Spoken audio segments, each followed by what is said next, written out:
생각해 보니까 벌써 이틀 지났어요. 그저께 온 것 같아요. 어저께가 아니고 그제 밤에 왔는데 우리 황석경 목사님 참 제가 존경하고 사랑합니다.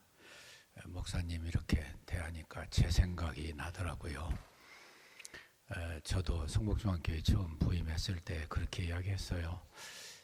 설립하신 이천성 목사님 그리고 제 전임자 되시는 김의한 총장님 네임밸류가 높은 분들이시니까 밖으로 많이 필요에 따라서 뛰실 수밖에 없었지만 저는 하여튼 착실하게 목회하겠습니다. 교우님들께 약속을 하고 월요일 날도 제가 출근을 했어요. 바로 옆에 사택이니까 집에서 쉬나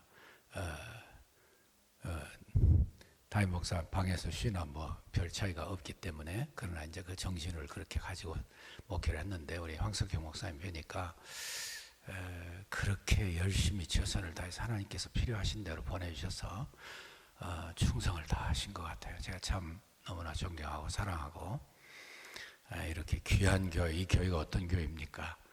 그런데 오늘 저녁에 기회를 주셔서 정말 감사하고 여러분들께도 감사하고 이 중요한 시간에 하나님이 우리에게 기회를 주셨으니 부족한 종이 이제 그야말로 멀리 미국에서 왔는데 영적인 봉을 빼고 가야죠. 할렐루야. 아멘. 여러분들 정말 저하고 척척 통하는 게 있으신 것 같아요. 여러분들이나 저나 오늘 저녁에 나와서 기도할 정도가 되면 꽤 신앙생활을 오래 했잖아요. 그냥 적당히 하는 그런 분들은 아니시라고 믿습니다. 질문을 하나 드리죠. 여러분, 그러면 예수 잘 믿는 게 뭡니까? 어떻게 하는 게 예수 잘 믿는 거예요? 네, 마음으로 다 대답하신 것 같은데 다 맞았습니다. 예수님을 더 닮아가는 거더라고요. 예수 잘 믿는 게 예수님처럼 되는 거예요. 예수님처럼 되려면 십자가를 묵상하지 아니할 수 없고 십자가를 묵상하려면 이 말씀을 빼놓을 수 없는 것이죠. 우리가 3주 전만 해도 성금요일을 지나면서 우리 예수님 우리를 위해서 그 고난을 당하신 생각을 하면서 너무너무 죄송하고 황송하고 마음 아프고 어떻게 성자 하나님께서 육신을 입으시고 그 고통을 당하셨는가. 아무리 생각해도 지나치지가 않고 아무리 생각해도 다 이해가 안 될 것 같아요. 그러나 본문 같은 것을 통해서 좀 더 깊이 그 말씀의 의미를 천착하고 파헤치고 우리 생활에 적용한다면 하나님이 더 바른 길을 보여주실 수 있다고 믿습니다. 할렐루야. 여러분, 예수님께서 십자가를 달리실 때에 인류의 두 대표라고 할 수 있는 사람들이 있었죠. 한 사람은 가룟 유다, 한 사람은 시몬 베드로입니다. 두 사람 다 예수님 배반했어요. 사람들에게 기대할 게가 없습니다. 오직 하나님께만 구원의 이니시어티브가 있고 하나님께서만이 우리를 이끌어 가시는 거예요. 그러나 두 사람이 똑같다고는 할 수 없지 않습니까? 가룟 유다는 대단히 이지적이었습니다. 똑똑했습니다. 계산적이었습니다. 자기는 자기가 기대하는 그 메시아상으로부터 멀어지는 예수님을 점점 멀리하기 시작하더니 그렇게 그게 어떤 전대인데 거기에서 돈을 훔쳐가고 그리고 그 욕정을이라고 그럴까요? 그 무력을 다 채우지 못하니까 예수님까지 팔아먹었어요.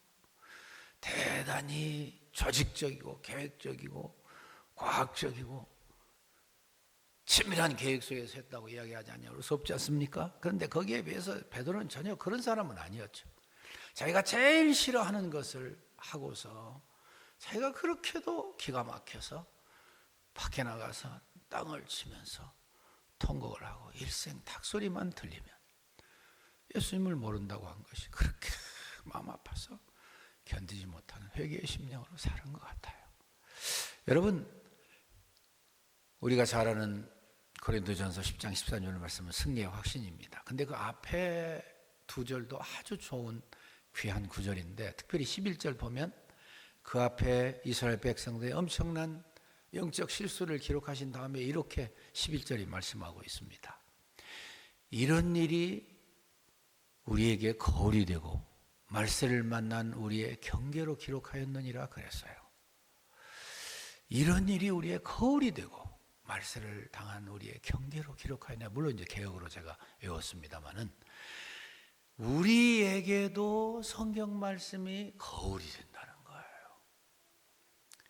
거울이 하찮은 거, 값싼 거라고 생각이 들지 모르니 얼마나 중요한 거예요. 영적으로도 마찬가지입니다. 우리가 매일 영적인 거울을 쳐다보고 있으면 우리의 모습이 흐트러지지 않을 거예요. 그래서 저는 본문에서 세 가지 거울을 소개해드리고 가고 싶은 생각이 있습니다. 첫 번째 거울은요, 베드로를 통해서 나를 너무 믿은 것에 대한 거울을 가지고 있어요. 다시 바꿔 표현하면은 자기의 영적 과신에 빠져 있었던 베드로를 통해서 나를 늘 비춰볼 수 있어야 돼요.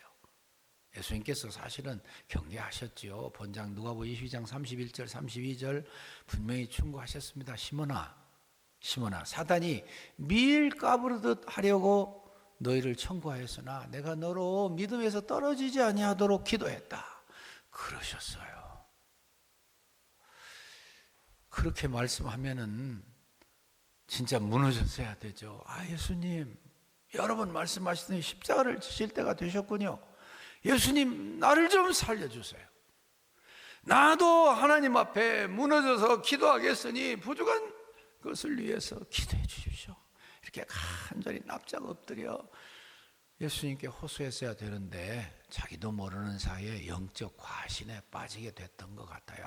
예수님, 우리 행간의 뜻과 우리 한국식으로 표현을 해본다면 이랬을 것 같아요. 예수님 저 모르세요? 의리의 사나이.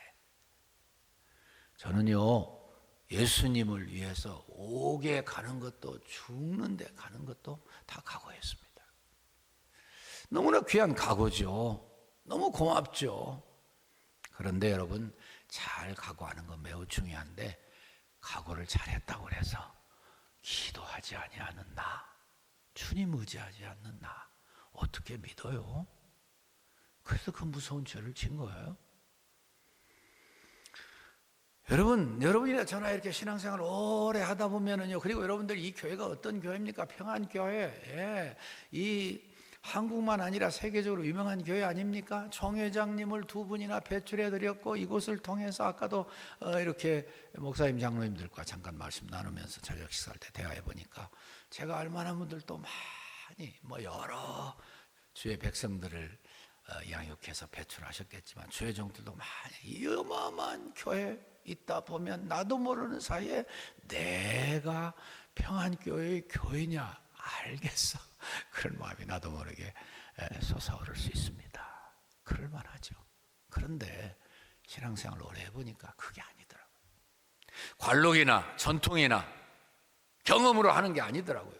하나님 앞에 어떻게 하면 좀 더 진정한 예배를 드릴 수 있고 어떻게 하면 진실한 신앙생활을 할 수 있을까 생각해 보니까 그게 아니고, 그렇게 하는 게 아니고 지금도 살아있는 신앙으로 신앙생활을 하는 게 제대로 하는 거더라고요. 큰 소리로 하는 게 아니더라니까요.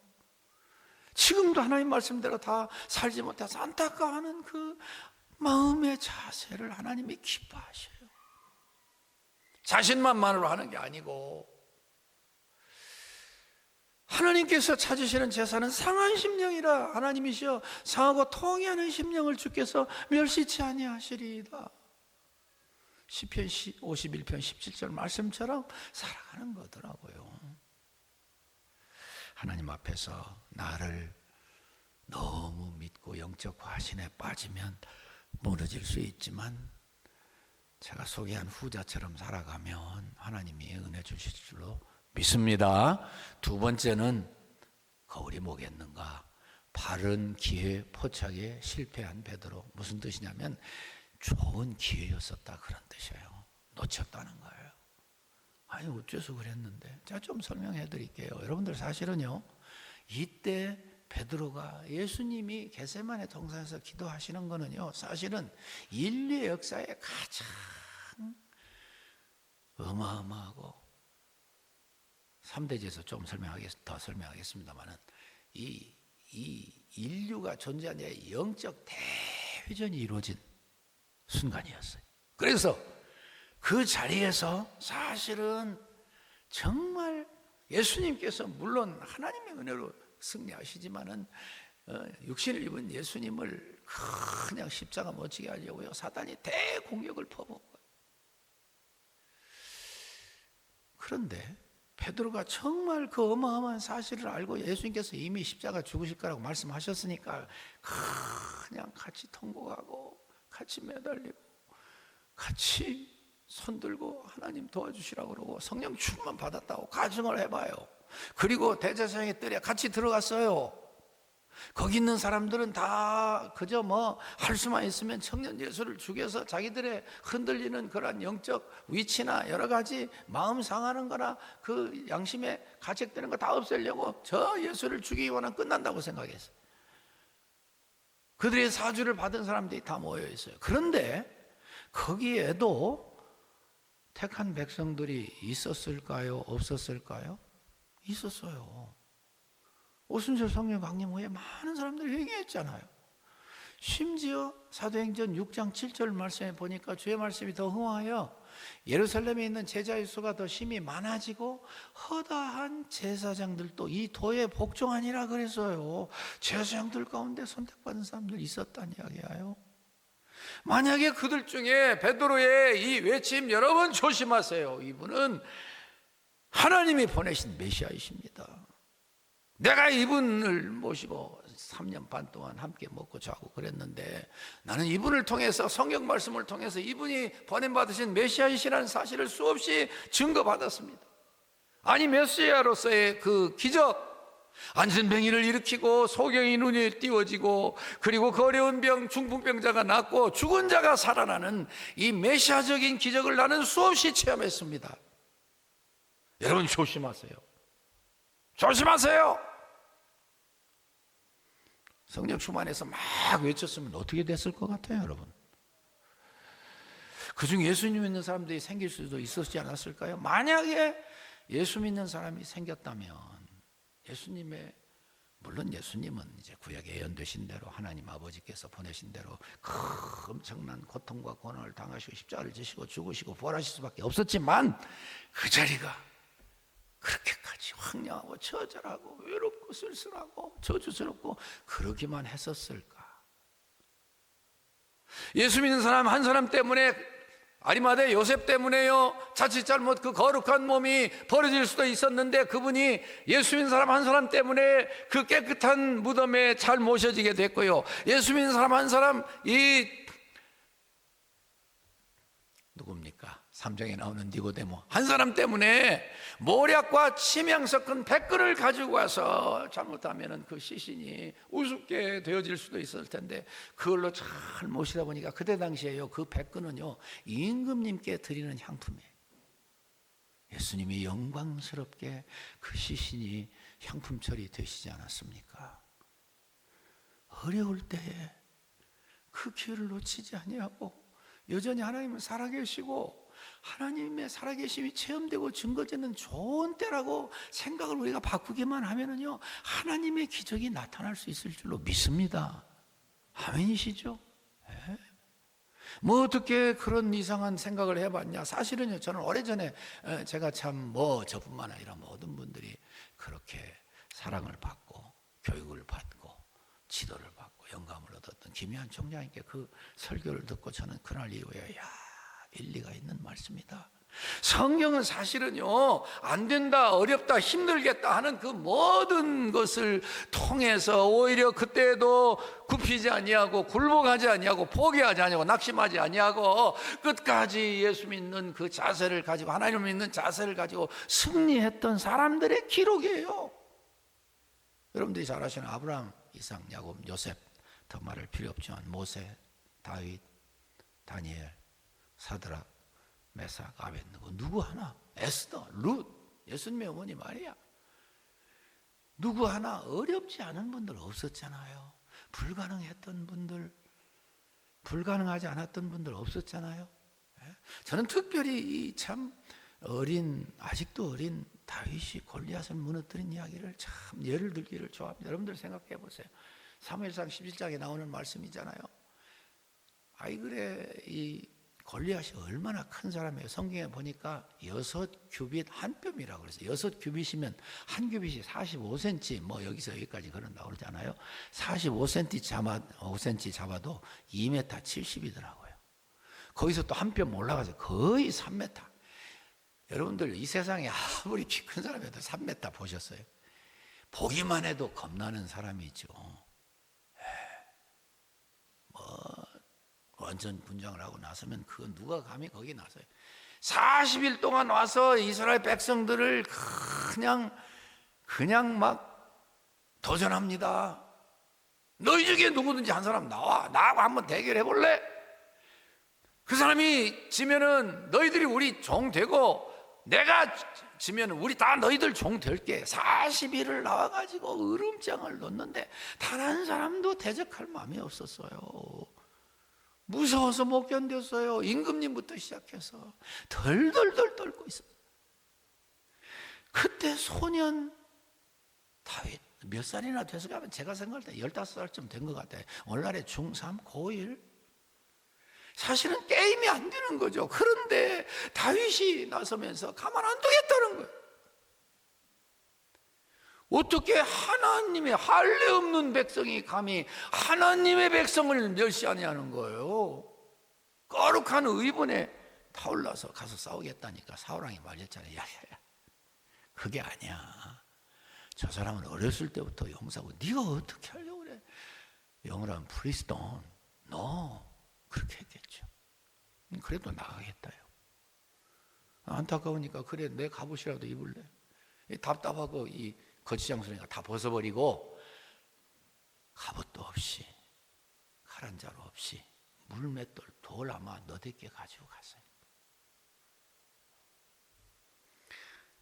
골리앗이 기가 막히니까 그냥 아니 그래 대표 하나 보내라니까 무슨 어린애 같은 청소년 하나 보낸 것처럼 느껴지니까 이렇게 보다가 하도 기가 막히게 막대기 들고 와요. 또 칼도 아니고 그러니까 신들의 이름으로 저주하고 야 이놈아 내가 개냐? 막대기 들고 나오게. 근데 그때 다윗이 뭐라고 그랬어요? 여러분들 잘 아시는 것처럼 너는 칼과 창과 단창으로 나에게 오지만 나는 내가 모욕하는 여호와 하나님의 이름으로 너에게 나오노라. 여호와 하나님의 이름으로 너에게 나가노라. 하나님의 이름이 여러분들과 저와 함께 하는 것을 잊지 마시기를 축원합니다. 그분이 나와 함께 하셔요. 그분의 이름이 나와 함께 하셔요.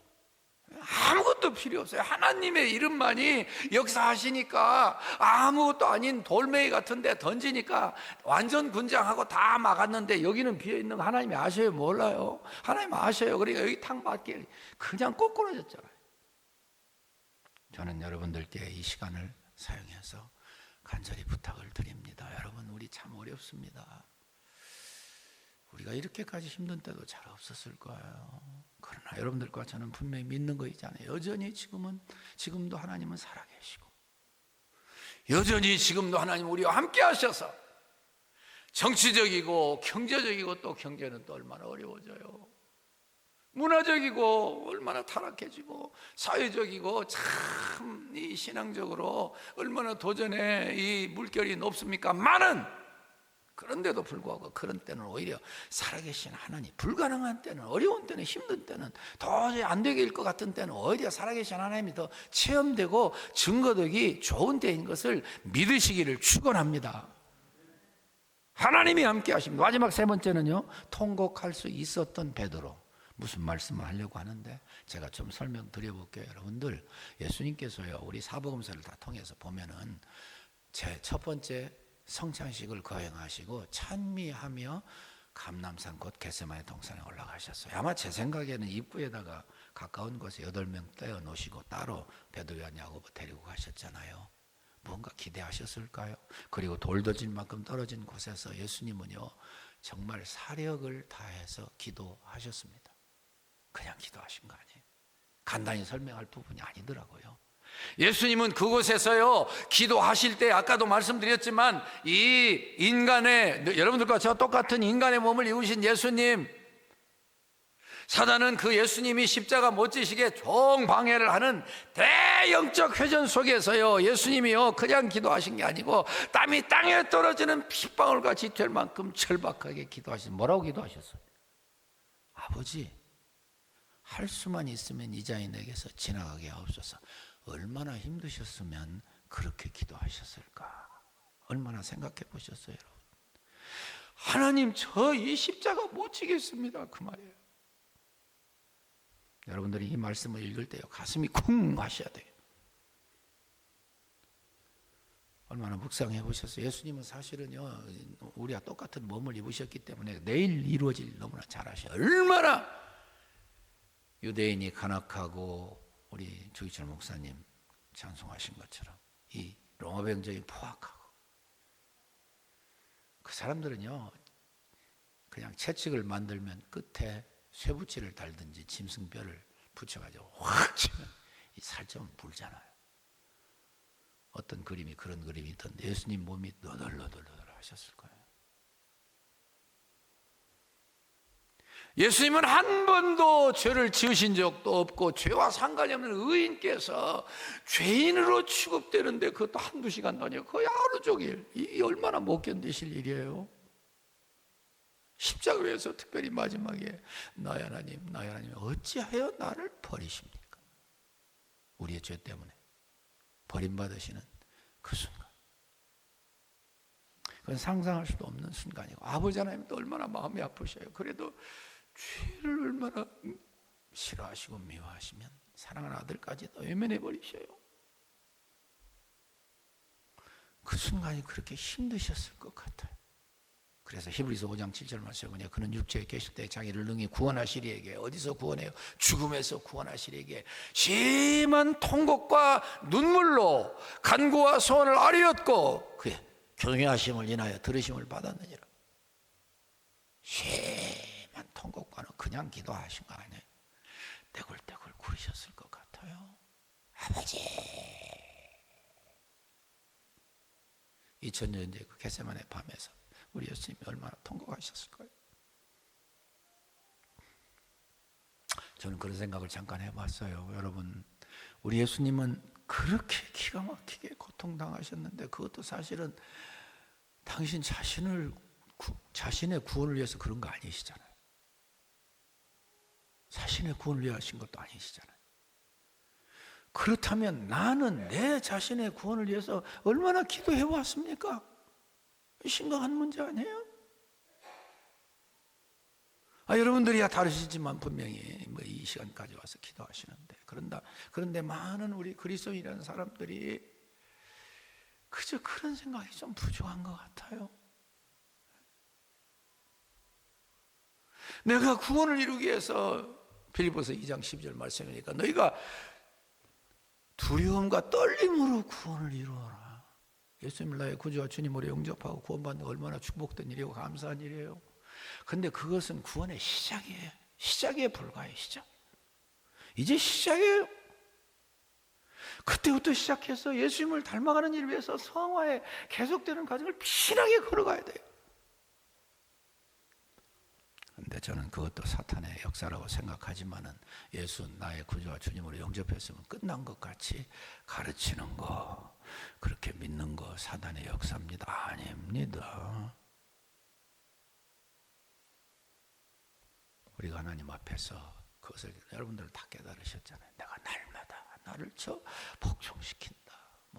오늘 저녁에 시간이 많이 없으니까 다 설명할 수 없지만 그 바울이 말씀한 거는요, 나를 복종시나가는 이 권투 선수가 자기를 쳐서 낙다운 시킬 때까지 두드러 패는 거예요. 내가 올라갈까봐, 내가 나올까봐. 예수님께서 이렇게 기가 막히게 기도하시고 또 하나님 아버지는 그 기도를 들으시고 얼마나 당황하셨겠어요. 참 생각해 보세요. 얼마나 기가 막히게. 그런데 우리 하나님께서 성령님을 당연히 그러시죠. 천사들을 보내셔서 위로하시고 힘을 주시고 마음을 정리하시고, 그러나 내 뜻대로 마옵시고 아버지의 은대로 하옵소서. 정말 중요하고 피나는 순간입니다. 그렇게 어렵게 마치시고 와서 보니까 제자들이 뭐 했어요? 자고 있었어요. 뭐라고 깨우셨습니까? 야, 너희가 1시간 동안도 나와 함께 깨어 있을 수 없더냐? 시험에 들지 않게 깨어 있어 기도하라. 너희가 나와 함께 1시간도 깨어 있을 수 없더냐? 무슨 이야기예요? 시험 들지 않으면 1시간은 기도해야 된다는 이야기예요. 다 그렇게 하고 계시죠? 아멘이시죠? 좀 모자랍니까? 1시간은 하셔야죠. 아침에 일어나서. 여러분들 다 그러시라고요. 저도 마찬가지. 아침에 일어나면 너무 감격스럽고 감사해서 감사합니다, 감사합니다, 감사합니다 하다 보면 30분 그냥 지나가요, 여러분. 저녁에도 마찬가지예요. 잠자리 들기 전에 그 30분도 못 하겠어요. 깨워놓고 가셔서 똑같이 기도하시고 또 와보니까 또 자고 있어요. 그래서 또 깨우셨습니다. 똑같이 말씀해. 너희가 나와 함께 1시간도 깨어있을 수 없더냐? 시험에 들지 않게 깨어있어 기도하라. 참 우리가 늘 들어야 될 말씀이에요. 저는요 부흥회를 좀 다녔어요. 하나님 은혜로 뭐 전문 부흥사는 아니지만 저도 또 목회할 때 얼마 전까지만 해도 저 미국에서도 꼭 봄, 가을로 부흥회했습니다. 저도 좀 나가면서 부흥회. 부흥회를 하기 위해서 준비들 많이 하시고 기도들 하시고 기대들 하시고 하나님이 불쌍히 해서 은혜 주시죠. 분명히 은혜 받고 눈물 흘리고 회개하는 것 같고 변할 것 같은데 언제부터 보니까는요 그게 아니더라고요. 아마 한 2주, 3주 되면 다 잊어버려요. 좀 과장됐나요? 한 달쯤 지났나요? 다 잊어버리고 똑같아요. 그래서 제가 회의가 생겼어요. 이런 부흥회를 언제까지 해야 될 건가? 그래서 그 뒤로 저는 부흥회 나갈 때 얼마 전까지만 해도 월요일 저녁부터 화요일 새벽 낮밤 해서 10번 했잖아요. 목요일 저녁 때쯤 되면은 말씀을 계속 드리면 달라지시거든요. 그러면 담임 목사님들하고 상의해서 마지막에 저는 더 간절히 설교해요. 당연히 그런 거지만은. 그리고 작정서를 하나씩 나눠드렸습니다. 설교 중에 늘, 부흥회 중에 늘 그 기도의 중요성을 강조하지요. 2가지를 작정하시게 했어요. 하나는 기도 시간 작정. 기도하지 아니할 수 없는 이유를 제가 다 설명하니까요. 그리고 전도 작정. 어느 교회나 필요한 거잖아요. 근데 얼마 전까지만 해도 다 나눠드리니까 다 작정서 가져오라고 그랬어요. 만들어가지고 절반은 교회 제출용, 절반은 개인 보관용. 그래서 이제 교회 제출하시고 교회 지도자님들이 목회자님들이 다 같이 기도하시고 그거를 다 걷어오시라고 그래요. 그리고 저한테 주시라고 그래요. 걷어오시는 동안 다 제가 이렇게 봅니다. 참 감동적이었어요. 여러분 하루에 시간의 11조가 얼마입니까? 2시간 24분. 네, 그 시간 이상 작정하는 분들도 꽤 계셨어요. 놓고서는요 강사나 작정하시는 분들이나 피차 울먹울먹 하나님 이대로 지킬 수 있게 해주십시오. 주님 배울 날이 얼마 남지 않은 것 같은데 우리가 세속에 물들어서 세속에 빠져서 물질주의에 빠져서 향락주의에 몰입해서 이렇게 살 수는 없지 않습니까? 하나님 이 작정서를 받으시고 우리 진행할 수 있게 해주세요. 그런 뜻으로 간절히 기도했어요. 여러분 기도하지 아니하면 무너지지만 기도하면 하나님이 역사하시잖아요. 3번째 가서 똑같이 기도하시고 아버님가 또 자니까 얼마나 기가 막히셨겠습니까? 야 일어나 원수의 손이 나에게 와요. 여러분들 잘 아시니까요. 가룟 유다가 성전 경비병들과 로마 병력들을 동원해서 열심히 잡으러 왔어요. 붙들려 가셨습니다. 제자들 다 도망쳤습니다. 그런데 여러분들이 잘 아시는 것처럼 이 대제사장의 이 사도 요한은 친척이었어요. 그래서 들어왔던 것 같습니다. 그의 교섭으로 베드로 들어온 것 같아요. 멀찍이 예수님 따라오다가 본문에서 나오잖아요. 들어왔습니다. 우리와 날씨가 비슷하니까요.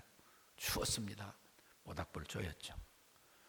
준비되지 아니한 베드로 사탄이 알아요 몰라요? 너무나 잘 알아요. 그러니까 여종이 와서 시험하는 거잖아요. 이 사람도 저 사람과 함께 있었느니라. 지금 청년 예수님 그분과 관계된 거 들통나면 망하는 거예요. 내가 그걸 알지 못하노라. 좀 이따 또 한 사람이 그랬어요. 너도 그 도당이잖아. 한패라 그런 뜻이에요. 나는 아니라 하니까. 두 번째 부인했어요. 세 번째 부인한 사람은 누군지 아십니까? 저 질문한 사람은 요한복음 18장 26절 말씀에 보니까 이 사람이 누구냐면 귀를 잘린 말구의 친척이라고 그랬어요. 얼마나 왕눈을 해가지고 쳐다봤겠어요. 그러니까 이렇게 말했겠지. 이봐 이 사람아, 내가 봤잖아. 어디서 거짓말해? 거기서 오죽 급했으면 성경에 보니까는요, 저주하며 맹세하여 가로되 내가 저를 알지 못하노라. I do not know him. I have never known him before. 나는 결코 그를 안 적이 없어. 그런 정도로 이야기했던 것 같아요. 여러분, 시험 들지 않게 깨어서 기도하라 하셨는데 기도하지 않으면 이렇게 돼요. 얼마나 비참합니까? 내가 그를 알지 못하는데 저주하며 맹세. 저는 처음에는 예수님 저주했나 그랬는데 그게 아니고 자기를 저주했다. 이렇게 말했겠죠. 내가 저 사람 알면 나는 개 XX야. 그 정을 떼려고, 그 관계를 멀리해서 살아나려고. 하나님 영광 위해서 목숨을 걸면은 그렇게 담대해지지만 간량한 목숨 지키려면은 비참해지더라고요. 치사해지고 초라해지고 말할 수 없는 존재가 돼버려요. 바로 그 순간이에요. 61절 말씀이 바로 그 순간이에요. 누가 보면 나와요. 주께서 돌이켜 베드로를 보시니 오늘 내가 나를 3번 부인하리라 하심이 생각나서 밖에 나가서 심히 통곡하니, 이게 무슨 말씀인지 아십니까? 예수님은요 지금 어떤 상태예요? 예수님은 예수님 전에 사람들의 모든 죄, 당대 시대 동시대 사람들의 모든 죄, 앞으로 올 모든 인류의 죄의 짐을 얼마나 지고 계셔요? 무게로 따지는 건 어리석지만 수억 톤은 될 거예요. 이 기가 막힌 짐을 지고 계시는데도 여전히 그 예수님 성자 하나님은 누구에게 관심이 있어요? 베드로에게 관심이 있었어요. 이분이 우리가 믿는 하나님이셔요. 여러분들 더러더러 하나님의 입장에서 생각해 보신 적 있으십니까? 저는 그런 생각을 하면 인류가 괘씸해서 못 견디겠어요. 그런데도 황송한 표현이지만 무엇이 아쉬우신 것처럼 찾아오셔요. 찾아오신다니까요. 여러분들이 하나님이시라면 이 선악과를 딴 이 아담과 하와가 얼마나 괘씸합니까? 그런데도 하나님이 찾아오셔요. 그러면서 뭐라고 그러셔? 아담아, 너 어디 있니? 무슨 말이에요? 넌 나하고 관계를 회복해야 되잖아, 이놈아. 뭐하고 있어? 그 말이에요. 다윗은 하나님의 마음에 합한 사람인데 사단의 역사가 얼마나 강하니. 그도 무너지고 그도 남의 아내를 취하고 충신 중에 충신 우리아를 죽이고 바세바를 그러고 자기 아내를 삼아놓고서는 그야말로 의식닥닥하게 아무 일 없는.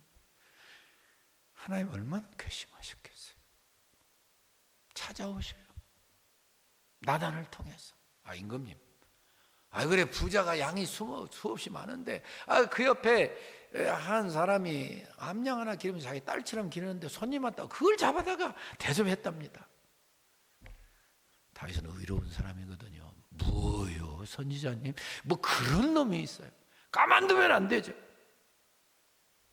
여러분들 다 아시니까. 나단이 뭐라 그랬어요? 당신이 그 사람이에요. 성경은 모든 한 부분 한 부분이 드라마예요, 드라마. 이런 기가 막힌 드라마를 보시면서 아직도 세속적인 드라마를 즐기시나요? 기도 많이 하시고 묵상 여러분들 많이 하실 테니까요. 읽어보면 godly drama, 정말 그런 기가 막힌 드라마가 없어요. 그 자리에서 꼬꾸라졌잖아요. 찾아오시는 하나님 위대하시고 그 하나님 앞에서 꼬꾸라지는 다윗도 위대한 거예요. 부활하신 주님을 만났는데도 아직도 확신이 없어서 그랬겠죠. 베드로가 리더를 리더야. 나 고기 잡으러 가. 베드로와 함께 7명이 갔습니다. 밤새도록 그물을 던졌습니다. 한 마리도 못 잡았습니다. 얼마나 허탈할까요? 소득이 없으면 더 추워요. 그런데 주님이 찾아오십니다. 추울 거 아시니까 숯불을 피워놓으시고, 배고플 거 아시니까 생선을 구워서 떡을 구워서 찾아오시잖아요. 그리고 베드로를 다시 회복시키셔서 그 위대한 하나님의 종으로 세워주셔요. 저는 마지막으로 우리 시대에 찾아오신 하나님을 예화를 말씀하고 마치려고 생각합니다. 저는 6.25 전쟁 전에 태어났어요. 저희 시대에 비슷한 분들 기억하실 터인데, 오혜령 배우가 유명한 분이었습니다. 연세대 오하섭 교수님의 영문학과 교수님이신데 총명한 딸이었죠. 연세대 나와서 이화여고에서 교수학고 있었어요. 근데 당시에 사람들이 좋아하는 거 다 했어요. 희곡 작가, 그리고 수필 작가, 방송인, 배우, 인기가 하늘 끝까지 올라가죠. 사람들이 좋아하고 난리가 났습니다. 사람들은 인기라는 게 그렇게 참 맛있는가 봐요. 그래서 그거 먹고 사느라고 정신이 없었어요. 사박에서 불려다녔겠죠. 그냥 바빠서 예수 믿는 거 다 포기하고, 다 교회 나가는 거 다 없는 일 하고 마음대로 그 인기와 그 신나는 일을 위해서 질주했어요. 잘못하면 큰일 나는 거 아시죠? 사회라는 게, 그 사람 감독들도 그러겠죠. 그 배우가 인기 있으면 그 사람 캐릭터로 모셔야 영화가 성공되니까 얼마나 바빴겠어요. 그래서 바삐 뛰다가 자기 몸이 당연하죠. 주님의 그 자연은총을 어기면 몸이 망가지도록 돼 있잖아요. 몸이 망가져 가는데도 너무 바쁘니까 병원을 못 간 거예요. 그러다가 정말 심각해져서, 죄송합니다. 너무 심각해서 병원에 갔어요. It was too late. 너무 늦었어요. 의사 선생님이 다 검진을 해보더니 마귀아단을 여보시오, 이제 왔습니까? 당신 3개월밖에 더 못 삽니다. 3개월 후에 죽을 거래요. 그래서 갑자기 인생이 망했습니다. 그 잘 나가던 인생, 인기가 하늘 같고 다 방에 들어 앉아가지고 3개월 후에 죽는다는데, 맞은편 벽에다가 이 달력을 걸어놓고 하루 지날 때마다 엑스표를 빨간색 연필로 그으면서 하루하루 투병하고 있었어요. 왜냐하면 위암과 이 임파선 암이 너무 오래돼서 몸에 다 퍼진 것 같아요. 죽을 고생을 하면서 하루하루 지나갑니다. 그래 어렵게 3달을 살았어요. 3달이 조금 지난 어느 날, 놀라웠게도 다 그를 버리고 따라갔을 텐데 한 사람이 계속 일주일에 한 번씩 50송이 백합을 보내요. 그날도 보냈어요.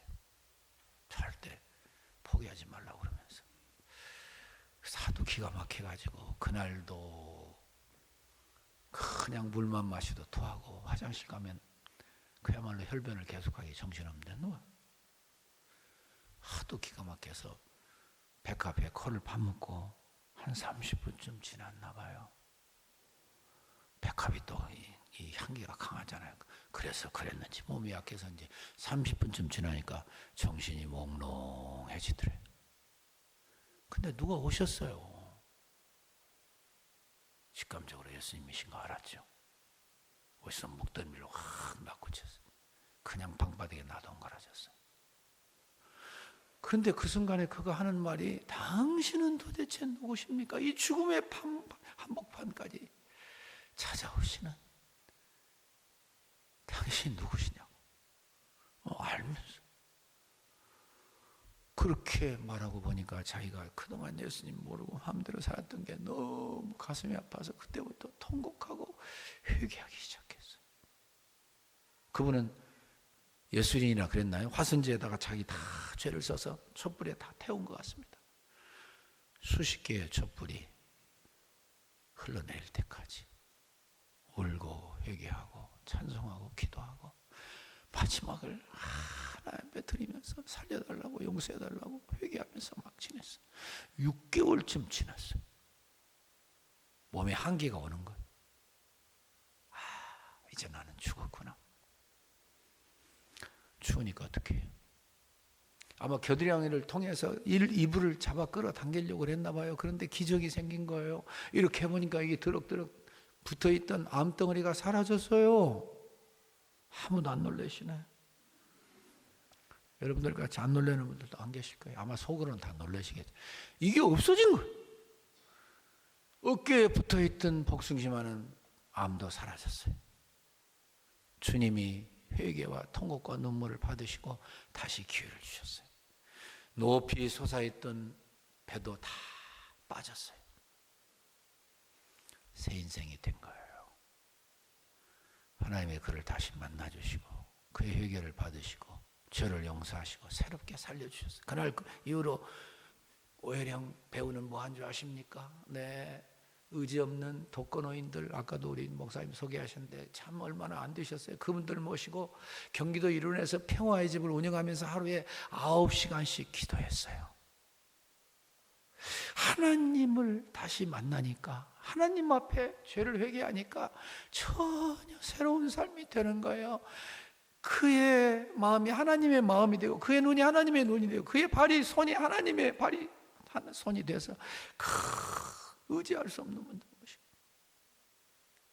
베드로 이야기 마지막으로 하고 마칩니다. 여러분, 베드로는요, 여러분들 잘 아시는 것처럼 밖에 나가서 나 같은 것을 어떻게 아직도 관심을 가지고 바라보십니까? 감격이 돼서 나가서 그냥 통곡을 했어요. 어떻게 통곡했을까요? 그 성질에도 얼마나 가슴을 치고 땅을 치고 통곡하고 또 통곡하고. 하나님은 정말 놀랍게도 그 통곡과 회개의 눈물을 받으시고 그를 새롭게 써주셨어요. 어떻게 새롭게 써주셨어요? 오순절 성령 강림 이후에 하나님께서는요, 이 죄와 상관없는 천사들 보내서 하나님의 메시지, 구속의 역사를 말씀하실 수 있게 할 수 있어요. 하늘로 승천하시는 예수님 곁에 있던 천사들이 갈릴 사람들 보고 왜 하늘 쳐다봅니까? 그대로 예수님 다시 오시니까 그 천사들 사용하실 수 있어요. 그런데 하나님 그렇게 안 하시고 놀랍게도 큰 통곡과 회개를 받으시고 베드로를 사용하시더라고요. 초대교회의 위대한 지도자로 한 번 설교하면 3,000명씩 회개하고 돌아오는 이 위대한 하나님의 사도로 다시 회복시켜 주시더라고요. 오늘 여러분들과 제가 이 밤에 회복해야 될 그러한 수준인 줄로 믿습니다. 여러분들과 제가 회개하면 되는 겁니다.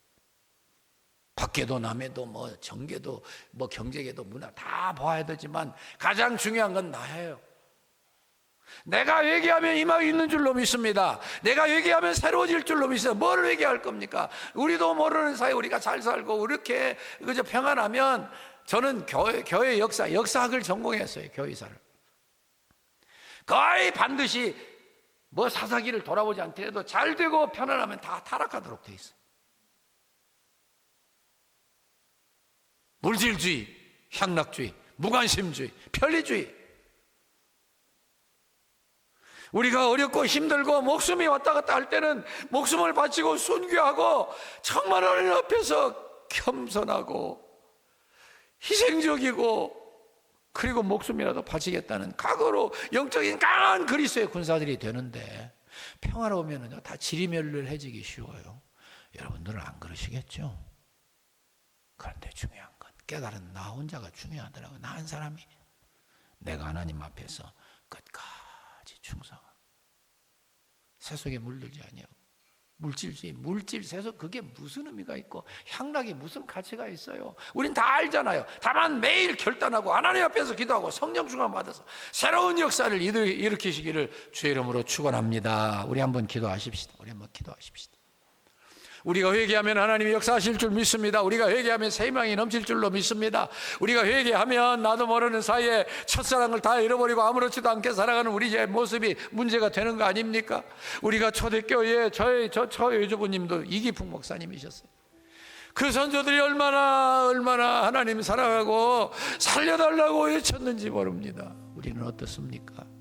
우리가 우리 자신을 바라보면서 하나님 앞에서 다시금 주님 첫사랑을 회복하게 해주시고 선조들의 그 피눈물 나는 희생과 헌신과 순교를 기억하고 우리도 그분들의 후손으로서 부족함이 없게 하셔서 주님 부르시고 한번 기도합시다. 주여